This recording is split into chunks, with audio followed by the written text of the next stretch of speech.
What's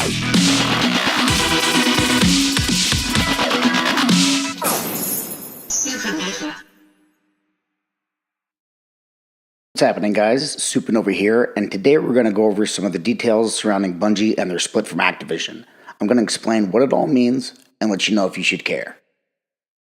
Although I feel it would be safe to assume that everyone knows who Bungie is, just in case some of you don't know, Bungie is a game studio, best known for creating the first-person shooter genre redefining Halo Combat Evolved for the original Xbox, and now for creating the shared world first-person shooter, Destiny. Bungie used to be a first-party studio owned by Microsoft, working on the Xbox-exclusive Halo franchise. They stayed with Microsoft up till Halo 3.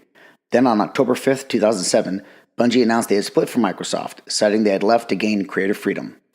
The unfortunate result of their previous partnership with Microsoft is that Microsoft, and not Bungie, would retain all of the rights and ownership of the Halo IP. Microsoft gave the task of future Halo games to 343 Industries, while Bungie would create a new franchise from the ground up. Bungie partnered with publisher Activision on April 16, 2010, to create and publish a new MMO first-person shooter to be called Destiny. This partnership is very different than the one with Microsoft. Per the contract, Activision retains the exclusive rights to publish all Destiny titles. However, Bungie retains ownership of the Destiny IP, no matter what its relationship with Activision is. This to me is fantastic news, because it is in this gamer's opinion that Activision, along with EA, are the equivalent of the devil. They have been pushing things like loot boxes and pay-to-win microtransactions that, while monetarily may be good for developers, I believe they're hurtful to the gaming industry as a whole. They force developers to make games more of a grind in order to incentivize you to purchase the microtransactions. It seems companies like Activision care more about dollar signs and less about the quality of the games. This can be evidenced by them releasing the newest Call of Duty with zero single-player campaign, and still charging a full $60 for it.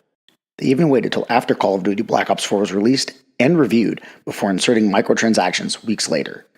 They even had the balls to charge $1 for a red dot. A red dot. We reached out to Activision for comment on all their shenanigans. And their reply? While we may not have actually gotten a reply from Activision, this seems to pretty much be their attitude. So all in all, not being partnered with them anymore seems like a positive for me. Also, Bungie was contractually obligated to release new games, plus expansions and DLCs every other year. So it's for sure nice for them to have the freedom to develop a game for however long it needs to be developed for, and not cut content in order to make deadlines. Don't think that just because Bungie is no longer with Activision, that means everything is golden. Unfortunately not. Both Destiny and Destiny 2 have had more than their fair share of issues since they both released. Both had rough launches, especially in the case of Destiny 2. Then there were things like the currency constantly changing, so you spend all your time collecting specific resources only to have an update roll through and make them all obsolete in favor of a new currency they've created. Or content being cut from the game, then being sold as DLC content, as in they removed parts of the game so they could sell them to you later. Okay, here's a great one. Content behind paywalls.